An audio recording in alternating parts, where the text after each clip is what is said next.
Nicolás Artusi es un escritor, periodista, uno de los tipos que más sabe de café, podemos decir también, y es autor de una novela, la primera novela, que se llama Busco Similar. Lo mostramos a cámara y ahora vamos a hablar de ella. Vamos a hablar un poco de todo. Esta novela ahora la dejo sobre la mesa. Yo hago las cosas lentas para que no se me caiga la tablet, estoy llamado a ser medio aparato. Bueno, con Nicolás vamos a hablar de distintas cosas. Sí quiero tomar la novela que has presentado también en la feria, pero sí quiero tomar la novela para preguntarte ideas sobre el trabajo del escritor. Y hay muchas cosas que surgen. La novela es un poco, le voy a decir un poco rimbombante, pero es una Bildungsroman. Me gusta pensarla de esa manera. Una novela de crecimiento, de conocimiento, que tiene una mirada muy interesante sobre el personaje que hoy está recordando lo que sucedió. Un momento en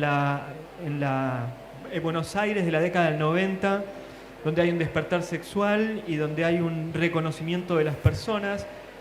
Y hay una figura que es Javier, una figura, un hombre más maduro que acompaña al protagonista, a quien le vamos a decir Nicolás Artusi, en su descubrir y en su descubrimiento. Y hay muchas marcas de la ciudad que yo me perdí por no conocerla, pero hay muchas marcas de la ciudad que uno las escuchaba de fondo y que en la novela se ponen en primer plano. Marcas que tienen que ver con la comunidad gay, y con ciertos hábitos de consumo, ciertos hábitos de relaciones. Es una novela súper linda, fresca, pero no por eso superficial.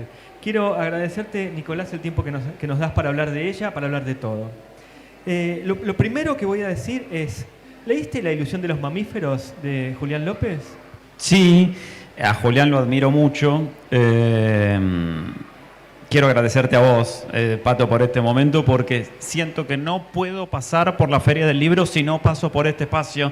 Es casi de iniciación también, ¿no? O fundacional el momento en el que estoy. A pesar de que hoy toco en el anteúltimo día, siento que la feria empieza y termina también para mí cuando paso por acá. Lo tenemos como una tradición, ¿no? Sí, leí mucho a Julián, todos sus libros, así como leí también cuando era más chico. Hace un rato escuchábamos aquí a Silvia y Paraguirre hablando de sus referencias. Las mías fueron muchos autores estadounidenses de la segunda mitad del siglo XX, tal vez con una temprana vocación por la adultez, en mi caso. Siempre de chico leía el consabido Paul Auster, pero también a John Updike, a Philip Roth, a John Irving, y también, cuando fui un poco más grande, de adolescente, a un montón de autores que configuran ese corpus impreciso de lo que puede conocerse como literatura gay, ¿no? Desde Gore Vidal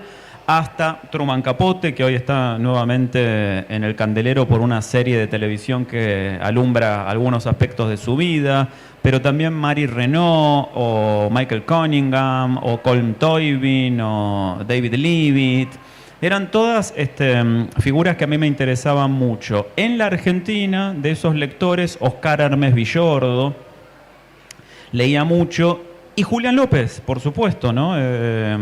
Que para mí fue una referencia muy importante en estos últimos años. Hace unos meses presenté un libro junto con él y tuve la oportunidad de decírselo. En este caso, la novela, Busco Similar, por un lado, está enfocada y transita la década del 90, pero a mí me interesaba mucho transmitir la idea del lado B de una ciudad, ¿no? Como una ciudad que de día se muestra, sobre todo en las 90, en su faceta más comercial, más seductora desde el punto de vista de la mercadotecnia, con los shoppings que se abrían y los centros comerciales y la promesa de conexión con el mundo, con ese complejo periférico que tuvo siempre la Argentina, que tiene la Argentina. A eso de las 6 o de las 7 de la tarde se switcheaba, ¿no? En algunas zonas, la Avenida Santa Fe, Avenida Callao, Pueyrredón, Marcelo T. de Alvear, sobre todo el Barrio Norte, pero también algunas plazas, o esos mismos centros comerciales que durante el día eran plenamente luminosos, algo se switcheaba como si alguien apretara un interruptor, activara un interruptor y mudaba a su negativo la ciudad, ¿no? Y todo eso que no se veía durante el día empezaba a verse a partir de las 7 de la tarde. La escuela de noche de Cortázar. Bueno, ahí está, perfecto. En este caso, tal vez porque los 90 fue la de los 90, la última década analógica, la última década donde en el término, en el multiverso de las minorías sexuales, se imponía más la idea de la vergüenza que la del orgullo, porque el concepto del orgullo pegó con fuerza en la Argentina a partir del 2000, no de los 90, a pesar de que en Estados Unidos sucedió en la década del 70, pero eran todos elementos que confluían en esa especie de ciudad secreta, ¿no? Yo traigo a Julián López porque en La ilusión de los mamíferos él también hace una mirada de la ciudad. Su mirada es una mirada un poco más melancólica que la tuya. En tu novela circula la fiesta, en la de él circula el abandono, ¿no? La ciudad que en los 80, finales de los 80, principios de los 90, tenía ciertos peligros, y él ve esa ciudad que se va olvidando. Pero vos también hablas de esa ciudad que se olvida, pero desde otro lugar. Y entonces ahí me gustaría detenerme un segundo y preguntarte si la alegría, que es un tema, es una palabra que aparece en la novela, si la alegría le pertenece también a la literatura. Me gusta pensar que sí, ¿no? Yo tenía una voluntad deliberada y netamente antimelancólica al escribir este libro. Es un riesgo ese siempre cuando vos te remontás a otra década, y sobre todo con una transformación tan brutal como la que tuvo la ciudad de Buenos Aires. Hago una pequeña digresión. El viernes fui al estreno de Leyenda Feroz, el documental sobre Tango Feroz. Me la perdí en el Bafisi, una película que quiero ver ya. Muy buena.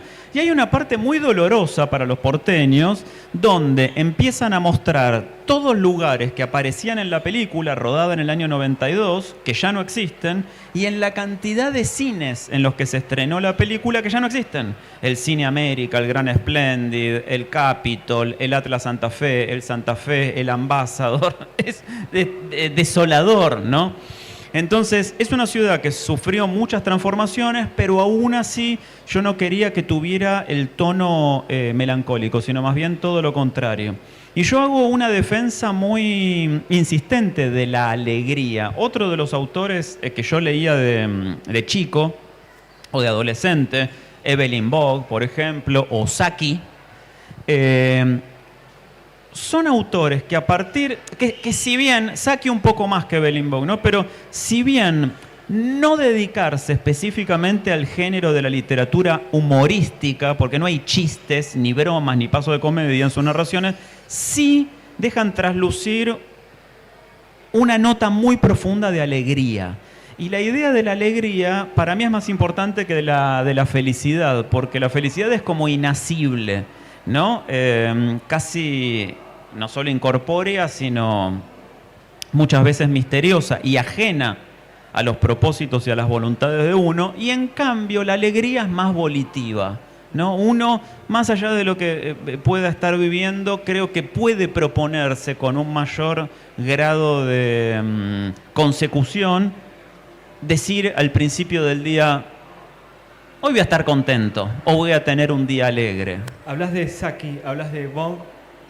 Yo voy a sumar ahí a una figura como Oscar Wilde. Ese personaje, Javier, es un personaje wildiano, 100%. Es el más grande, el que acompaña en el crecimiento y le cuenta dónde está la papa, el personaje Nicolás. Y siempre tiene salidas que son wildianas, aun cuando recuerde al cine argentino. Yo quería que la novela hablara sobre la amistad. En las primeras páginas del encuentro que tienen estos dos personajes, mi alter ego, porque vos le decís Nicolás, ese personaje, el personaje se llama Gastón, pero al principio aclara que no se llama Gastón. Pero quería que quedara claro desde bien temprano en la historia que la suya iba a ser una relación antierótica. que iba a ser una relación marcada por la amistad de dos personas que eventualmente se sentían un poco solas y querían encontrar un par. Después, la simetría propia de las relaciones hizo que, por una cuestión de edad, de conocimiento y demás cosas, el mayor fuera el conductor, el iniciador del menor, ¿no? Pero no el iniciador sexual, no hay ningún vínculo íntimo entre ellos en ningún momento. Un iniciador que le muestra justamente ese lado B, el lado switcheado de una ciudad desconocida y que no transcurre, o no necesariamente transcurre en antros, en discotecas, en boliches de sótano, sino en lugares plenamente visibles y expuestos como el restaurante Edelweiss, ¿no? O el hall del Teatro El Nacional, o la Avenida Corrientes. Entonces, esa idea de un joven que sale a la vida y que tiene la suerte o la desgracia de encontrarse con un iniciador, una suerte de Cicerón que lo va llevando por los distintos estados de ese vía crucis en los que siempre se constituye, o muchas veces se constituye el tránsito hacia la adultez, me parecía muy, muy interesante, sobre todo teniendo en cuenta las condiciones histrónicas y, como vos decís, tan wildianas de este personaje, que no era una persona común, por así decirlo, ¿no? Igual hay muchos niveles en la novela, hay muchos niveles y muchos temas para discutir. No es mío el libro, me lo prestaron, así que no me animé a subrayarlo, pero hubiera subrayado muchas partes. Por ejemplo, cuando el personaje dice, escribo porque tengo miedo, y lo que tiene miedo es el olvido. ¿Por qué escribís? Qué buena pregunta. Cuando era chico, adolescente, en los años inmediatamente anteriores a los que vive Gastón en esta novela, escribía diarios, pero tan marcado por una pulsión periodística que eran neta y literalmente diarios, con diseño de diario. O sea, era un diario, una primera plana que salía todos los días, que yo hacía a mano, imitando las tipografías de los diarios, que con los elementos de la técnica periodística, título, volanta, bajada, copete, foto y epígrafe, remitía únicamente a cosas que me habían pasado a mí. Entonces, es espectacular. ¿Los tenés todavía? Por supuesto, los tengo guardados, y entonces a lo mejor el tema de la primera plana de un 26 de abril era 4 en matemáticas. Y se desarrollaba, ¿no? Con recursos y con estilo periodístico. Fabuloso. Te lo juro que es verdad. Sí. Lo tengo. Algún día, si nos juntamos a tomar un café, te lo muestro. Por favor.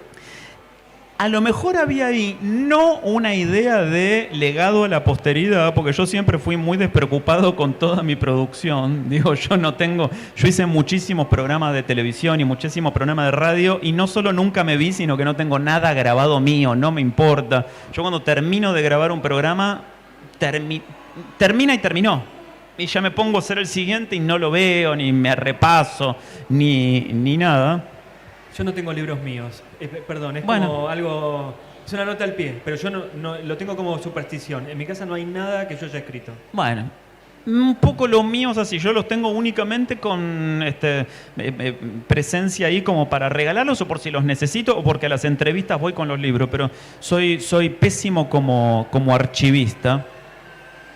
Entonces, a mí me importa muy poco la idea de dejar legado, ¿no?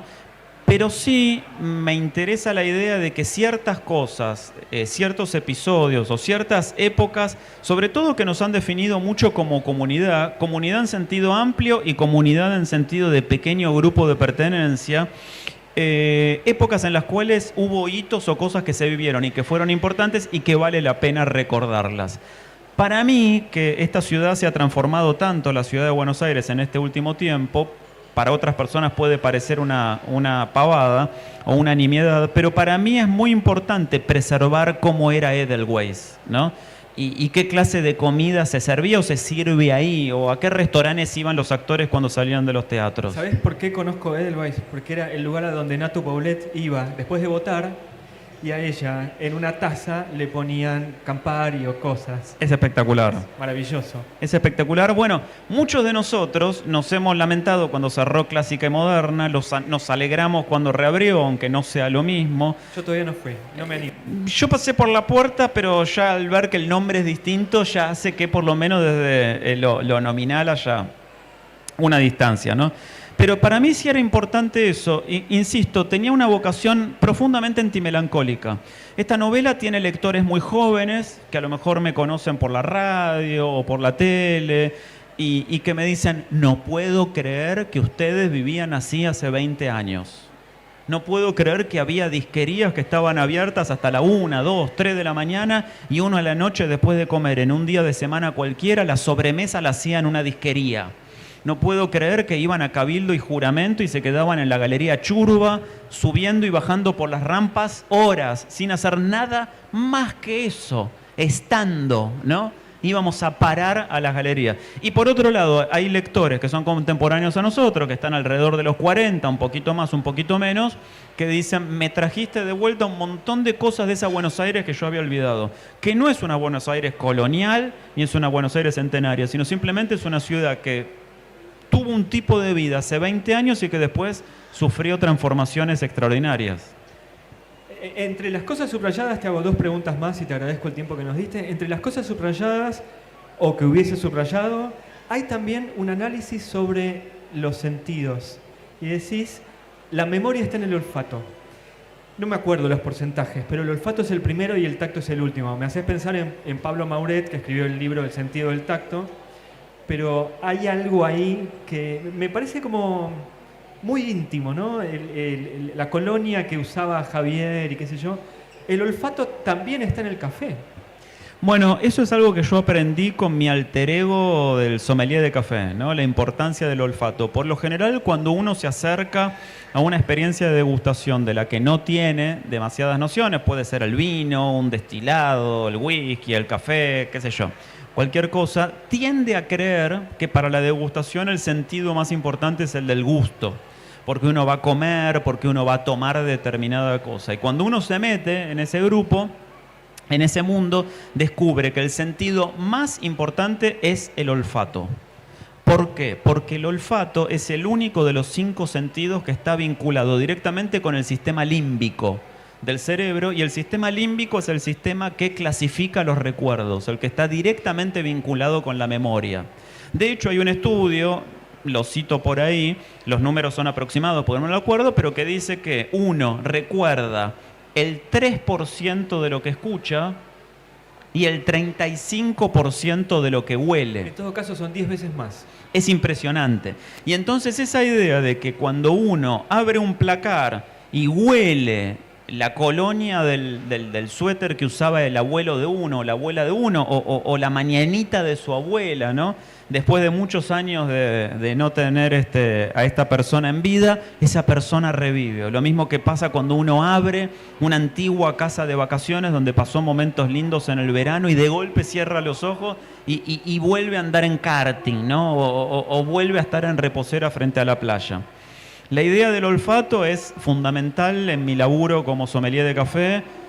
Es un concepto central en los libros anteriores que escuché y de alguna manera también aparece acá, porque es muy cierto esto que vos citás al personaje de Gastón, suponiendo que fuera definitivamente un alter ego mío, le resultaría casi imposible recrear visualmente o incluso recordar cómo era la voz de Javier, pero si en este momento cerrara los ojos y se cruzara por aquí una persona con la misma colonia que él usaba, se presentaría prácticamente en átomos y ya no en recuerdos. Te hago la última. El libro está escrito como una memoria, la novela está escrita como una memoria periodística en un punto donde hay una única fuente, que es la de Javier, pero aparecen, no sé, Sebrelli en el Olmo, aparecen distintas figuras, aparece un paso por el Gran Diario, sí, que nosotros claro. Sabemos cuál es, aparece un gran paso del personaje por el Gran Diario, hay mucho trabajo periodístico detrás. Y me gustaría preguntarte por esa combinación del escritor-periodista, el periodista-escritor, ¿cómo encontraste el balance para no irte de un lado o del otro? Fue un laburo de búsqueda del tono, pero una vez que lo encontré al principio, la escritura después salió tremendamente fluida. Supe que tenía que ir ahí por ese impreciso camino del medio. Me di cuenta que en esta, que es mi primera novela, yo no tengo una imaginación frondosa e hiperproductiva como la del maestro Aira, por ejemplo. Yo no puedo imaginar. No vienen a mí ideas de liebres legibrerianas o de ninjas mutantes que copan los gimnasios de flores. No me sucede eso. Tengo que partir de una base de realidad. Y la base de realidad en este caso fueron los años 90. Para mí fueron un punto de partida y un esqueleto muy importante para la historia. Por eso es que me tomé con mucha responsabilidad periodística, chequear absolutamente todos los datos que allí figuran. Las publicidades que aparecen, cosas, todo tiene ese halo de acá hay un trabajo de investigación. Hay un trabajo de investigación, los precios de las cosas son los que eran, las direcciones de los lugares, los nombres y los apellidos de los personajes, incluso están intercalados en el texto avisos personales de personas que buscan a otras personas, son reales esos avisos. Y ayer estaba conversando en la radio con Teté Custaró, y ella me decía algo que yo no lo había pensado, pero que es así, me decía que la novela, si bien uno, me decía, ¿no?, establece como lector el pacto con el autor de que sabe que es ficción, esta novela que esté plagada de tantos detalles verídicos hace que sea verosímil. Le da verosimilitud aún a lo más insólito de la historia. Y esa me parece que es una observación que me gustó mucho, que está muy buena, ¿no? Porque me ayudó mucho a construir la verosimilitud necesaria como para poder establecer el pacto de lectura con lector, que en definitiva es el de suspensión de la incredulidad, el mismo que tenemos cuando vamos al teatro o cuando miramos una película. Voy a volver a mostrar a cámara el libro. Estuvimos hablando con Nicolás Artusi de su primera novela, Busco Similar. Yo voy a recomendar esta novela y voy a recomendar también los otros libros que sacó Nicolás sobre el café. Muchísimas gracias por haber cumplido con la tradición de estar en el auditorio de Tigmas. No podía pasar esta feria del libro sin estar con vos, conversando, así que ya me siento hecho. Muchas gracias. Gracias a vos.